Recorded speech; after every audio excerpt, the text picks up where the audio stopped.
بسم اللہ والحمد للہ والصلاة والسلام علی رسول اللہ وعلی آلہ وازواجہ واصحابہ ومن والا، اما بعد۔ لوگو، اللہ تعالیٰ نے ہمیں کس لیے پیدا فرمایا ہے؟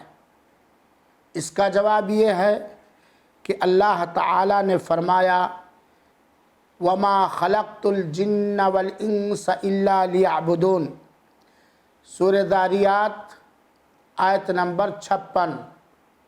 اللہ تعالیٰ نے ہمیں صرف اور صرف اپنی ہی عبادت کی خاطر پیدا فرمایا ہے۔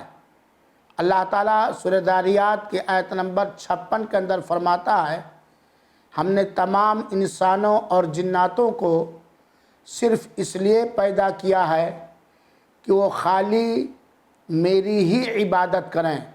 اور اللہ کے رسول اکرم صلی اللہ علیہ وسلم نے فرمایا، صحیح بخاری اور مسلم کی متفق علیہ روایت ہے، وَحَقُّ اللَّهِ عَلَى الْعِبَادِ أَن يَعْبُدُوهُ وَلَا يُشْرِكُوا بِهِ شَيْئًا، بندوں پر اللہ تعالیٰ کا حق یہ ہے کہ بندے صرف اللہ تعالیٰ ہی کی عبادت کریں اور اس کے ساتھ اس کی عبادت میں کچھ بھی شریک اور ساجھیدار نہ کریں۔